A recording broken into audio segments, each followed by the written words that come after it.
Stop for a moment. Set everything down. Let the noise around you fall quiet, because I have been trying to get your attention, and today you finally slowed down long enough to hear me. This is not an accident. You were not wandering when you arrived here. I drew you to this moment myself, and what I am about to speak over you was prepared long before you knew you would need it. There is a nudge in your spirit.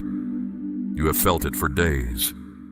A stirring you could not name, a pull you could not explain, a sense that something was about to change.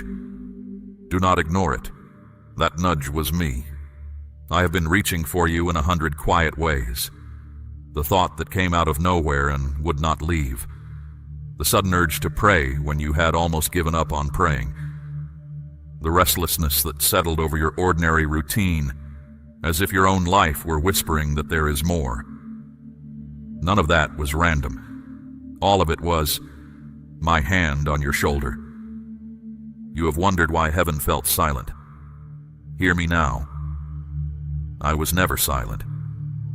I was speaking in a register your hurry could not receive, so I began to slow you down.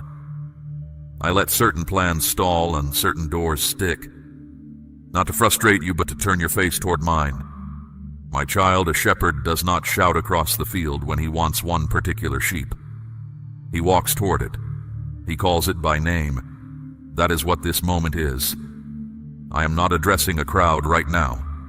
I am speaking to you, one voice to one heart, because what I have prepared has your name on it, and no one else can claim it. Listen closely, because I want you to understand why the timing matters. There are seasons when heaven moves quietly, and there are seasons when heaven moves suddenly. You are standing at the border between the two.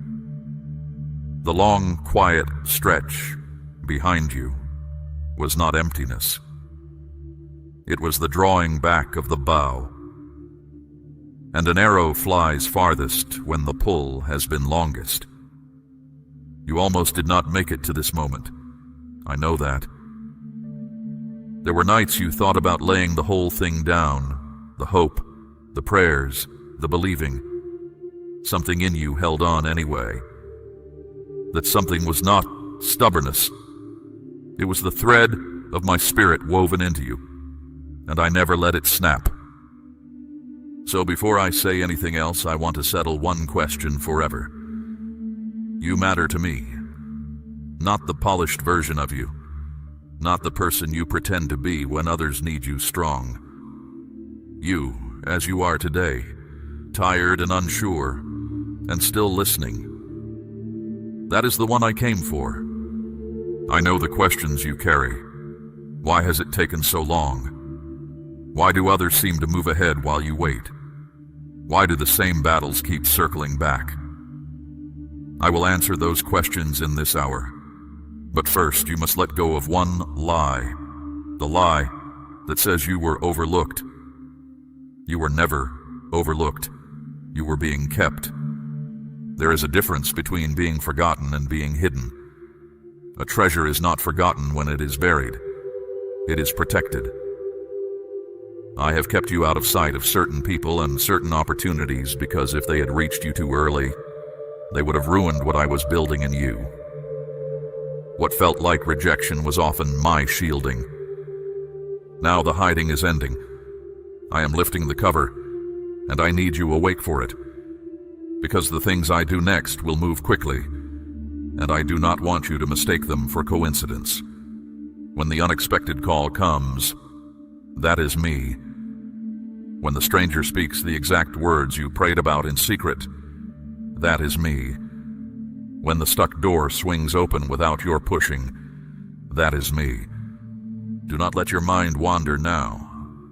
The enemy would love nothing more than for you to drift away in the middle of this word, to remember some errand, to feel some sudden urge to be anywhere but here. Recognize that pull for what it is. Stay with me. The ones who receive everything I am releasing today are the ones who remain until the final word. I want you to breathe slowly as my voice reaches you. Let your shoulders come down from around your ears. You have been braced for bad news for so long that your body forgot how to receive good news. So receive it now. I am for you. I have always been for you. And the report I carry today is not warning but promise. Some who hear this will think it is too good to be true. My beloved, I understand that caution. Life has taught you to guard your hope the way a burned hand guards itself from fire. But I am not life's disappointments. I am the one who spoke light into darkness. And when I say a thing, the thing itself must bend to obey. So here at the very start, I ask for something simple. Not perfection. Not a spotless record. Just an open heart. The smallest crack in the wall you built. Faith the size of a seed is enough for me to work with. I have moved mountains with less. This day is a marked day. Long from now, you will look back and divide your story into what came before this word and what came after it. I do not say that lightly, and I do not say it to everyone. I say it to you because I see what is already in motion behind the veil, and it is good. Declare your Amen right now, if your heart is open to receive what I am about to speak. You said it, or your spirit said it for you, and heaven heard. Now lean in. What I show you next is the part of your story you were never able to see. The part that explains the tears, the delays, and the strange, stubborn hope that would not die. It is time you knew what has really been happening. Let me tell you what I have witnessed, because you have believed for years that your hardest hours went unseen. They did not. I was in the room every single time. I was there when you held yourself together in public and came apart the moment the door closed behind you. I heard the prayers that never made it into words, the ones that were only a long exhale and my name. I watched you get up on mornings when getting up was the bravest thing anyone did in that house. No one applauded. I noticed. I saw the betrayal too. I watched someone you trusted take your kindness and treat it as a thing to be spent. I heard the lies they told about you, and I saw how you bit your tongue instead of fighting back. You wondered if staying silent made you a fool. It did not. It kept your hands clean for what I am about to place in them. I know about the friend who vanished when your season turned hard. I know about the ones who should have shielded you and instead became the very source of the wound. You have replayed those moments 1,000 times, asking what you did to deserve them. Stop asking. The failure was theirs, not yours, and I have not forgotten the account. There were nights you lay awake and asked whether your prayers were reaching anything at all, or just rising into an empty sky. I want to answer that question plainly. Every one of them arrived. Not one was lost in transit. Some are answered already.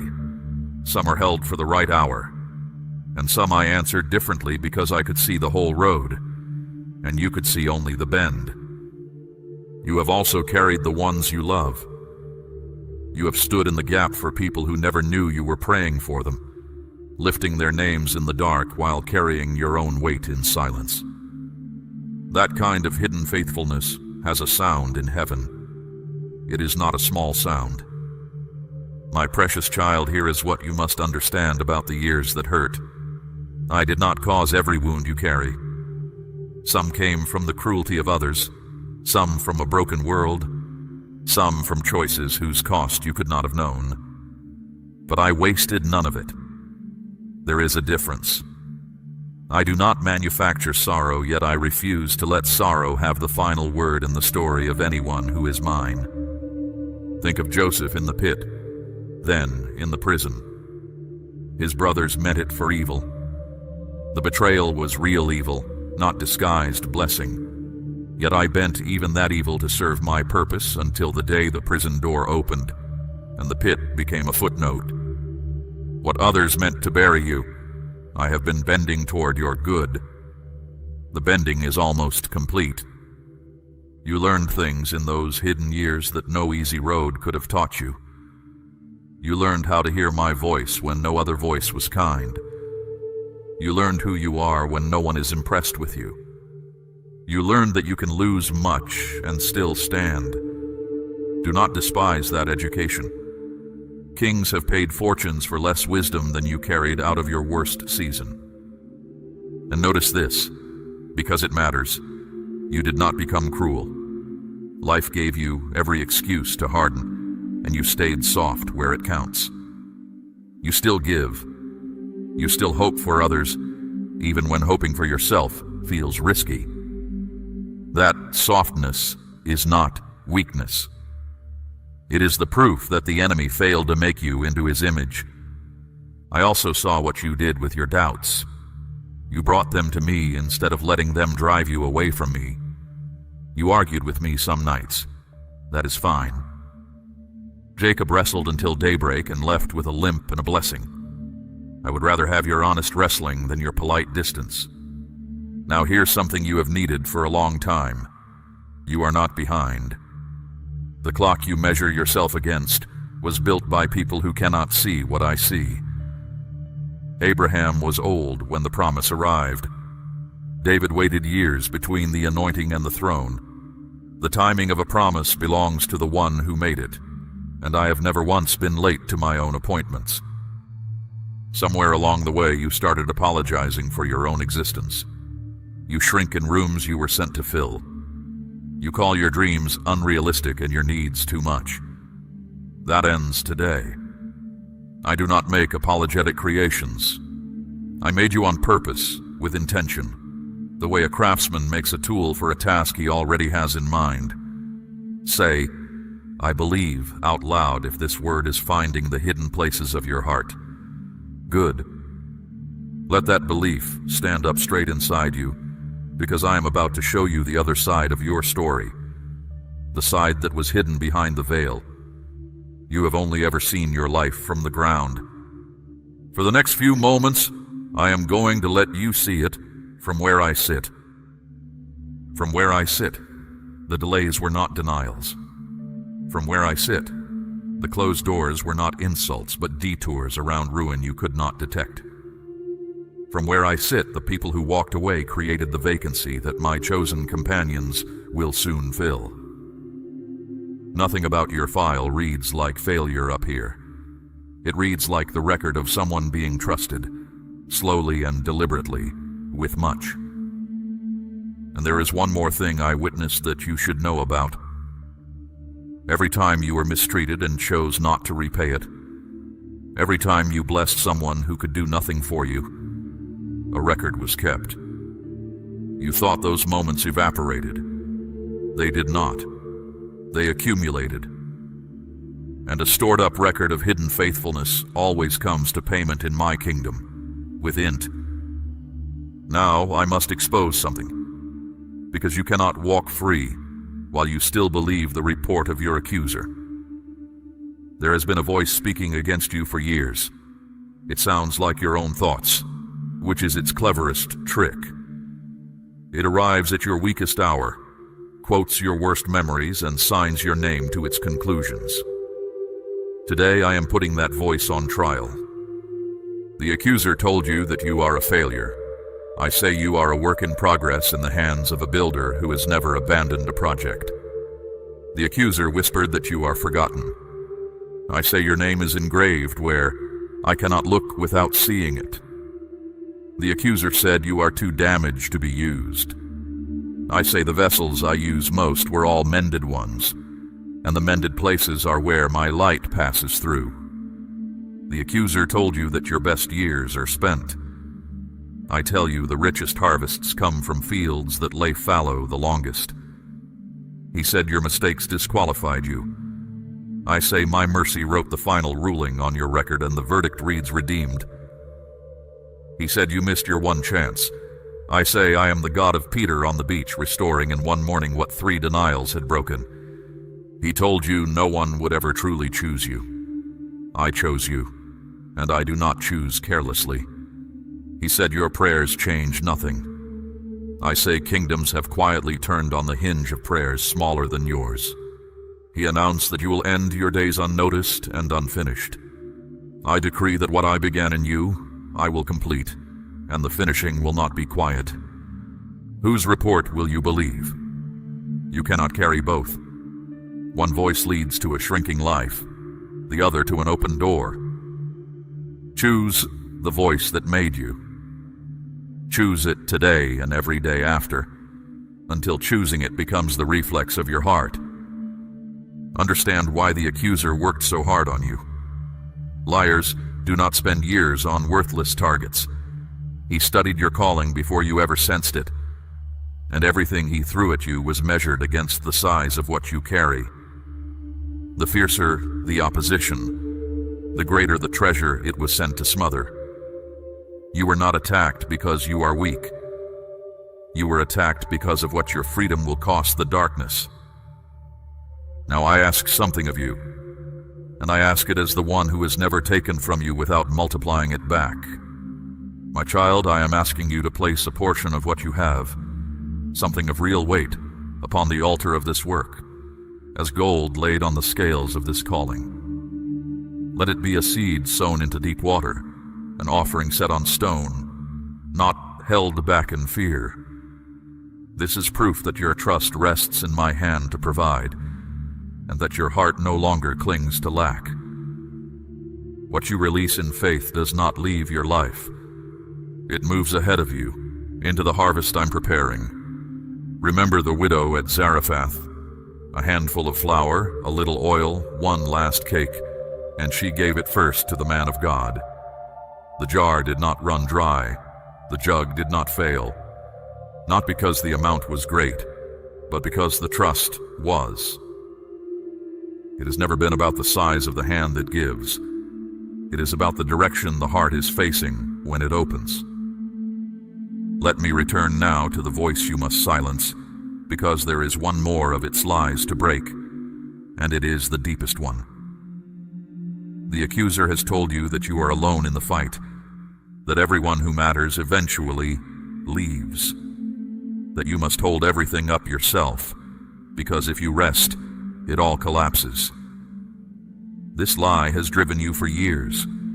It is why you cannot sleep some nights and cannot receive help on others. Hear the truth. You were never the only one holding your life together.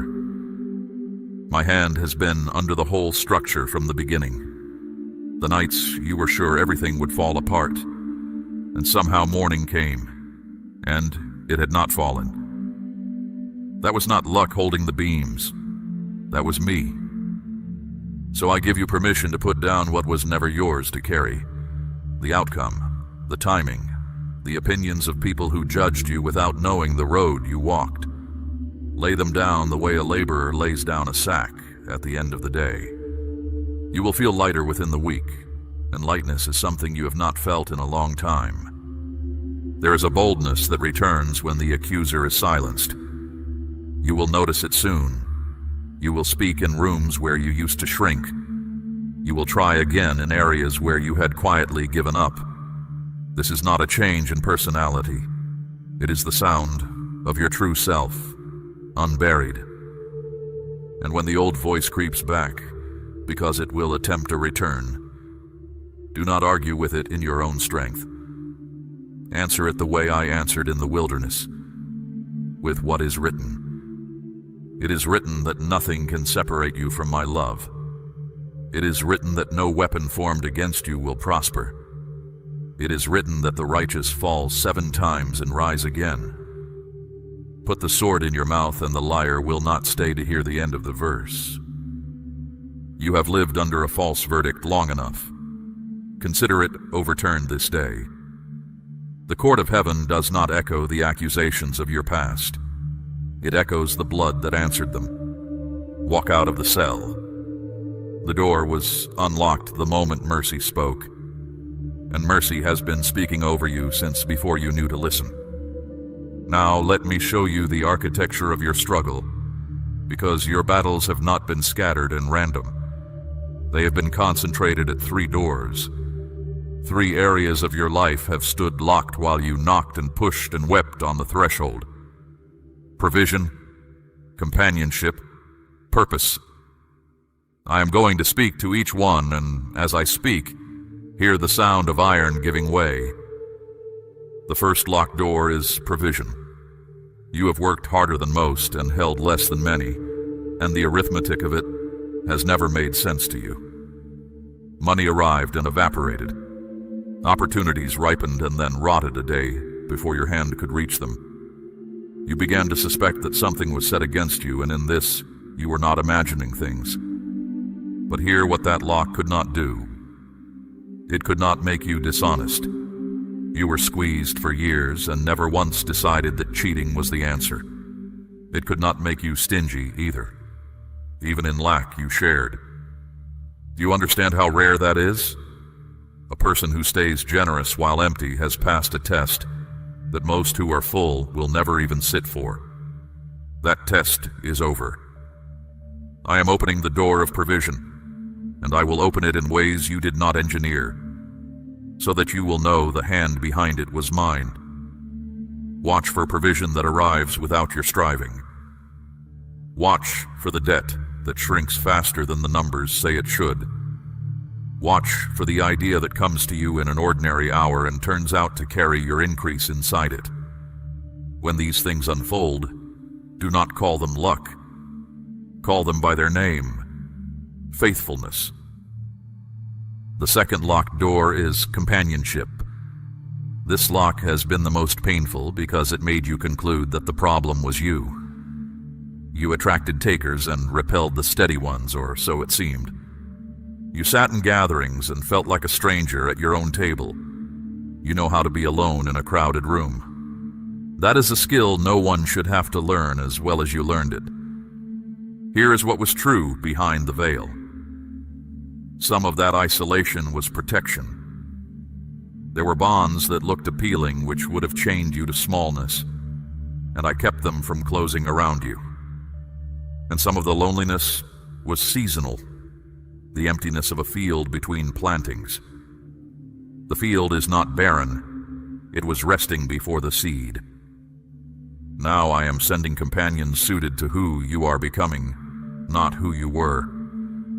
They will recognize you quickly. There will be an ease in their presence that you stopped believing was possible. They will speak to the strength in you rather than feeding on it. And when they come, receive them without suspicion. Not everyone carries a hidden knife. The ones I send carry bread. But make room. This is your part at the second door. There are connections in your life that empty you by the hour. Voices that leave you smaller after every conversation. I am not asking you to hate anyone. I am asking you to stop watering what I have uprooted. Release what drains you gently and without drama, and the vacancy will fill with what I have prepared. A hand that clutches old stones cannot close around new treasure. The third locked door is purpose, and this is the lock the enemy defended most fiercely. You have felt it your whole life, the sense of being made for something you could not name. It visited you at odd moments, in the middle of ordinary work, a homesickness for a place you have never been. Then it faded, and the fading hurt worse than the longing. You concluded you were foolish to want more. You were not foolish. That longing was the compass needle of your calling, trembling toward its true north. The lock on this door was never able to remove your purpose. It could only delay your entrance. And a delayed entrance, my child, often means a grander room. Moses carried his calling 40 years in a wilderness before the bush burned. The calling did not expire in the desert. It matured there.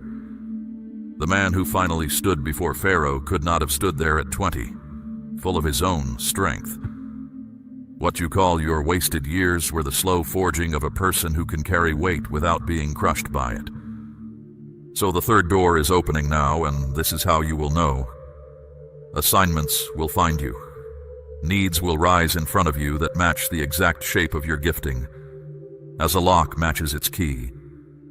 You will do something that feels almost easy, and others we'll call it remarkable.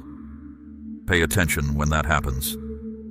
Ease plus fruitfulness is one of the surest signs that you are standing inside your design. And do not assume your assignment must look grand to be great.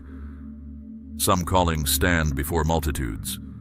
Most stand in doorways, kitchens, workrooms, and quiet conversations at the right hour. A single sentence spoken to the right soul at the right moment can outweigh years of applause.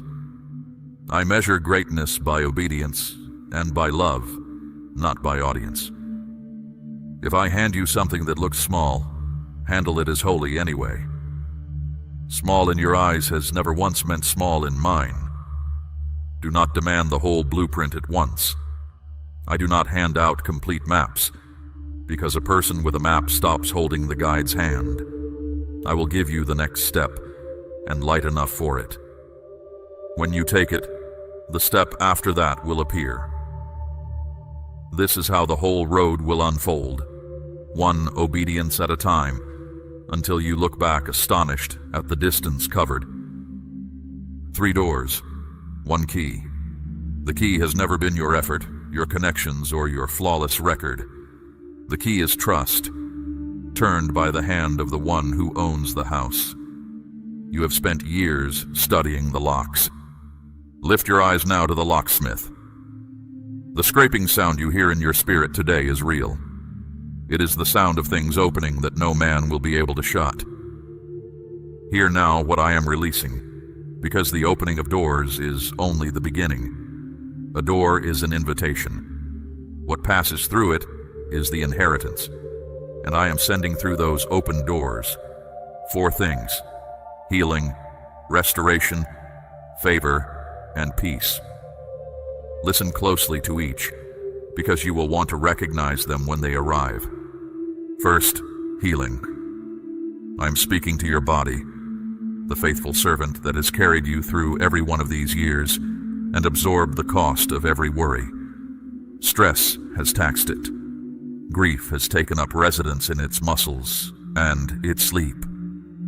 Some of what troubles your flesh began in your sorrows, and as I heal the sorrow, the body will follow. I am also speaking to conditions that have resisted every remedy. I made every fiber of you, and nothing in you is beyond my reach. Strength you assumed was gone for good will begin returning in quiet increments.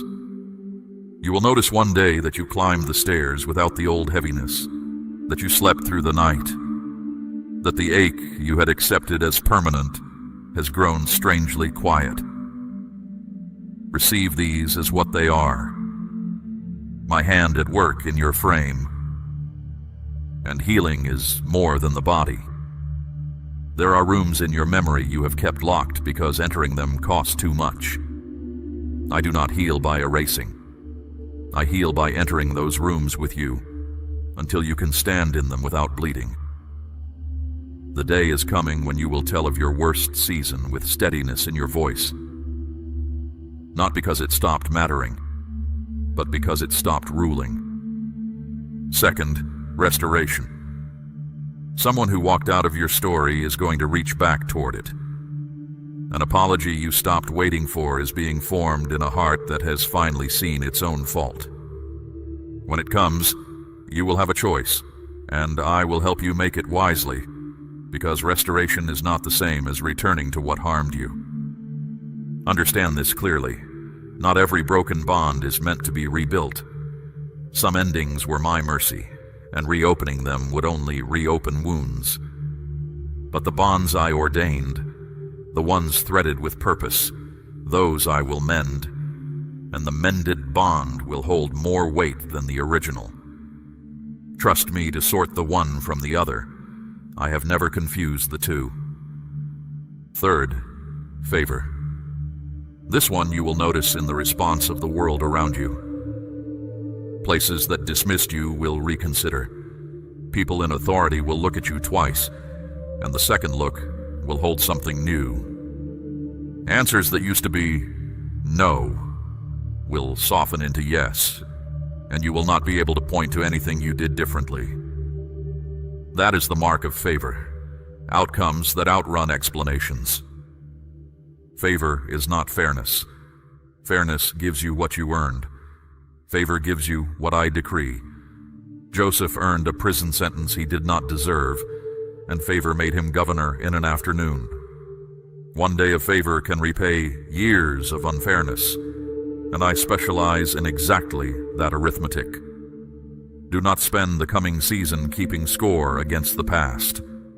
The repayment will not come from the people who owe you. It will come from me, and my rates are generous. Fourth, peace. Not the fragile pause between problems that the world calls peace, but the settled deep that holds even while storms argue overhead. This peace does not wait for circumstances to improve. It moves in first and renovates from within. You will feel it as a strange calm in situations that used to unravel you completely. Others will notice it before you do. They will ask what changed, and you will find you cannot fully explain it. That is how you will know it came from me, because you did not build it. Now, a word about how these 4 gifts travel. They rarely arrive with trumpets. Heaven's deliveries are usually quiet at the door. A conversation that turns unexpectedly warm. A letter with news you did not dare expect. A morning when the dread is simply absent. The proud miss their miracles waiting for spectacle. Be the one who recognizes me in the ordinary envelope. And a word about timing. These releases have already left the storehouse. Some are close, some are routed through events that have not yet happened, and a few are being held back by nothing except the readiness of other people. I'm still moving into position. Do not interpret the interval as refusal. A ship already launched is not a ship denied, even while it is still out of sight of the harbor. While you wait for what is in transit, steward what has landed. Thank me for the first small signs instead of holding your gratitude hostage until the full sum arrives. Gratitude is not merely politeness. It is the acknowledgement that widens the channel. The one who is faithful over little is the one to whom much can be safely sent, and I am watching how you handle the first fruits. There is one more gift folded inside the other 4, and it may be the greatest. As healing, restoration, favor, and peace do their work, you will begin to like the person you are becoming. The self-reproach that hummed beneath your days will fade. You will catch your reflection in a window and not flinch. My beloved, I have waited a long time for you to see what I see. That sight is part of the inheritance too. Declare, I receive it, if you are ready to take hold of what heaven is releasing over your life. Let those words stand as your signature on everything I have just spoken. Heaven treats such declarations seriously, more seriously than you know. The moment you spoke, something was sealed. Now stay with me, because I must prepare you for what comes next, and not all of it will be gentle. Great releases attract great resistance, and I want you armed before it arrives. What I have released you must now walk in, and walking requires instruction. Heaven has done what only heaven can do. There remains a part that belongs to you, and I will not insult you by pretending otherwise. Grace is free, but it is not passive. The sea parted for Israel, yet they still had to march across the floor of it. The first instruction is this: move before you see. Faith that waits for proof is not faith. It is spectating. Abraham packed and left for a land he could not have found on any map of his own making. Peter put his weight on water while the water was still behaving like water. The promise I have spoken over you will meet you in motion. Take the step you have been postponing, the conversation, the beginning, the request, the risk. Small is fine. Delayed is not. The second instruction: govern your mouth. Your words are not commentary on your life. They are agents in it. Out of the same mouth can come agreement with my promise or agreement with your fear, and whichever you speak, you strengthen. From this day, let your speech take my side. When lack shouts, answer with provision. When dread mutters, answer with my record, which is long and unbroken. I am not asking you to deny difficulty. I'm asking you to stop prophesying against yourself. The third instruction: guard what you take in. You have a gate, and you are its keeper. Voices of despair will ask to lodge in your thoughts, some from ill-meaning people, some from the general noise of a fearful world. You cannot silence the noise, but you decide what gets a room for the night. Fill your inner house with what is true, noble, and full of hope. A mind fed on fear will starve the strongest faith. A mind fed on truth becomes very hard to defeat. The fourth instruction: keep the conversation open between us, not ceremony, conversation. Speak to me while you work, while you walk, while you wait in the tedious middle of ordinary days. Bring me the small things. Nothing that concerns you is beneath me. Prayer is not a lever you pull to extract outcomes. It is the current that keeps your heart in my presence, and hearts kept in my presence do not easily lose their way. Now I must speak plainly about resistance, because I warn those I love. When a captive is set free, the captor notices. As my releases unfold in your life, opposition will make an appearance. Expect discouragement to arrive, wearing familiar faces, some who question your hope, some who mock it, some whose doubt sounds almost reasonable. Expect small crises timed with strange precision, disruptions that seem designed to fall on the eve of your progress. They are designed. That is exactly the point. Do not be alarmed by any of this, and do not read it as evidence that the promise failed. Read it correctly. Thieves do not gather at empty houses. The intensity of the interference is a measure of the value of what you now carry. When the resistance comes, it is not a sign that you took a wrong turn. It is often the surest sign that you took the right one. And remember who stands with you in it. I have set a hedge around you that was not voted on and cannot be lobbied. No weapon formed against you will prosper. Formed, yes. Prosper, no. Schemes will be drafted and will die in the drafting.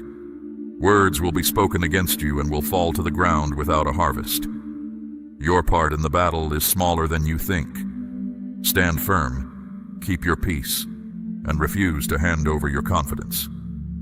The rest of the war is mine, and I have never lost. Let me also warn you about a subtler enemy than any attack: the drift back to old patterns. After enough years, even a cage can feel like shelter, and there will be moments when the new territory feels so unfamiliar that the old smallness whispers an invitation home. Do not accept it. Lot's wife looked back at a burning past and became a monument to hesitation. Set your eyes forward. The unfamiliar is not the unsafe. It is simply the shape of a future you have not memorized yet. Practice expectation as a discipline. Rise in the morning with the assumption that I am already at work in the day ahead of you. Expectation is not arrogance. It is the posture of a child who knows the character of the Father. Those who expect nothing sleep through their own answered prayers. Those who watch see. I would have you among the watchers. Practice gratitude the same way, especially on the days when evidence is thin. Thank me in advance the way farmers thank the sky before the rain, because they know the season even when the ground is still dry. Gratitude spoken before the answer is the highest compliment faith can pay. It tells heaven you trust the character of the promiser more than you need the sight of the promise. And practice rest. This one will surprise you, but hear it.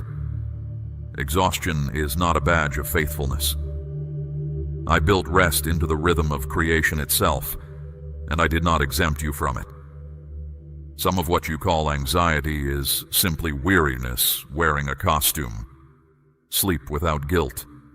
Be still without earning it.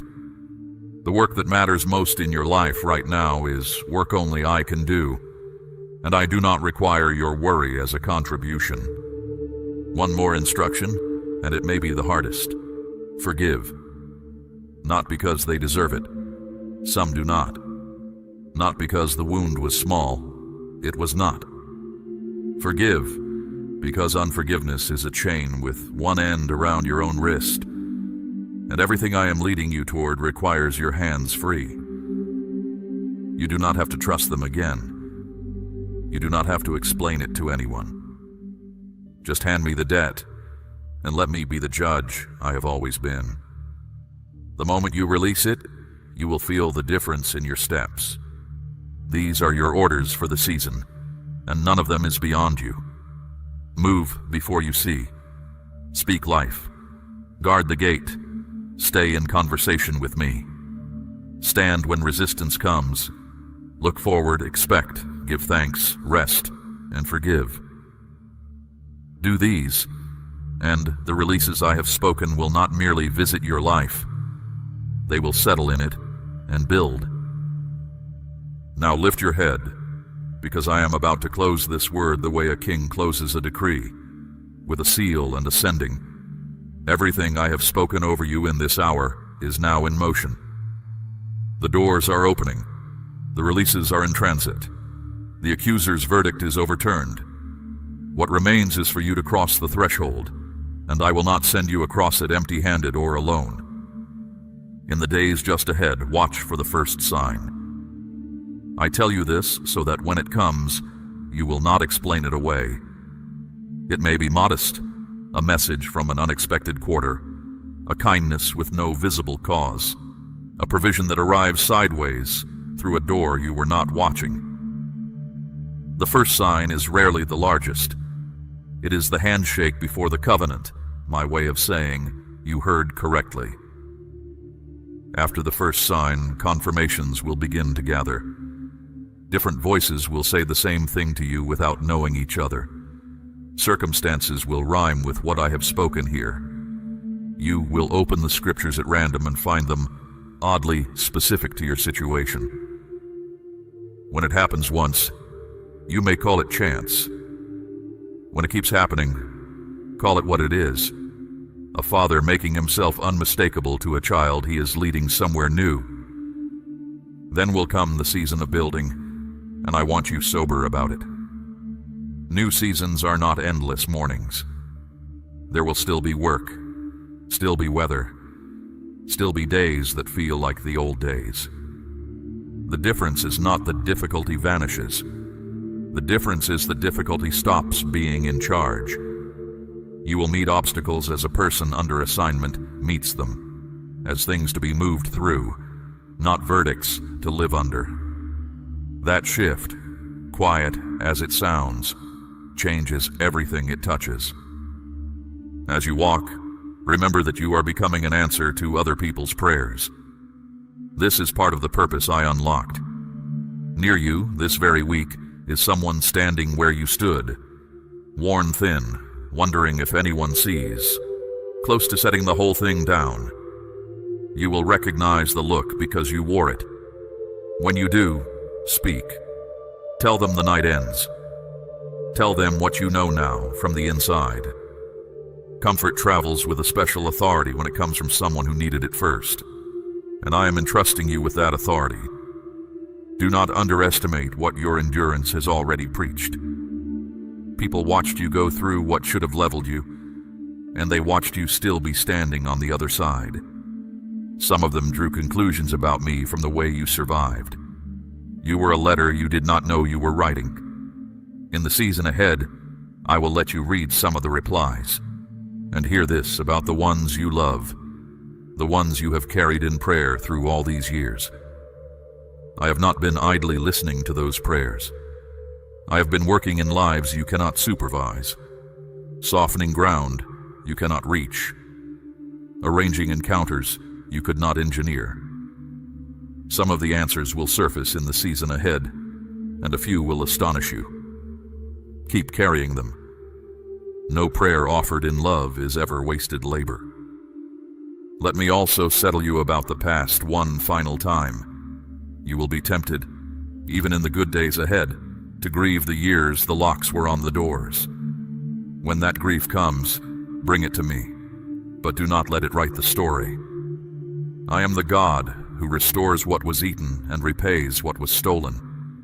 And my restorations are not refunds, they are multiplications. The years ahead of you can hold more than the years behind you lost. Believe that, and the past loses its power to tax the future. Now receive my blessing, because I do not end this word with instructions. I end it with benediction. I bless the work of your hands. May it prosper past explanation. I bless your going out and your coming in. May every road rise to meet your assignment. I bless your table. May it never lack bread, and may it always have room for the guest I send. I bless your sleep. May it be deep, and may your waking thoughts reach for me before they reach for worry.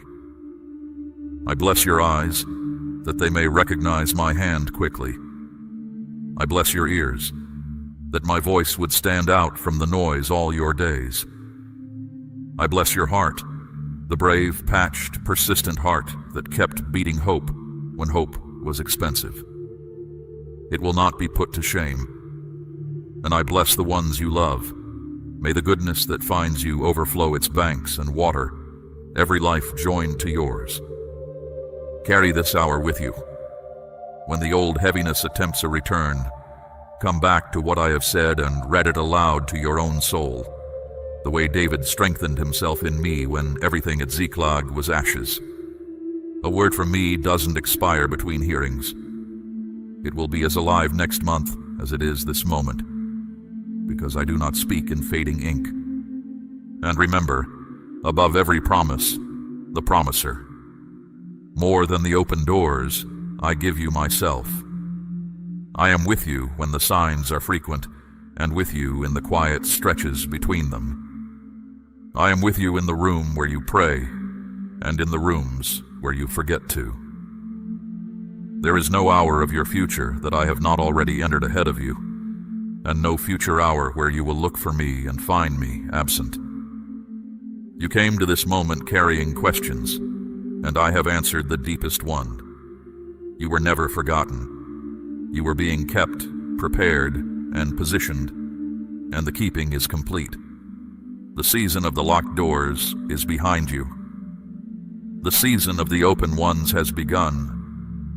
Walk into it the way loved people walk, unhurried, unafraid, and sure of the arm beside them. Go now with my peace, resting on you like a garment. Go with my favor moving ahead of you into every room. Go with my word alive in your chest, and let it be louder than every voice that ever told you less. I have loved you with an everlasting love, and everlasting means this day and tomorrow, and every step of the long, bright road I have prepared. This is my word over you, and it will not return to me empty. It will accomplish everything I sent it to do in your life. I have spoken, and heaven stands behind every syllable. The rest of your story starts now, and I am in it, from this line to the last. If you believe this word was meant for you, seal it now and declare, "Yes, Lord, I am ready." We run on viewer support only. For exclusive member-only content, scan the QR or see the pinned comment. God bless you.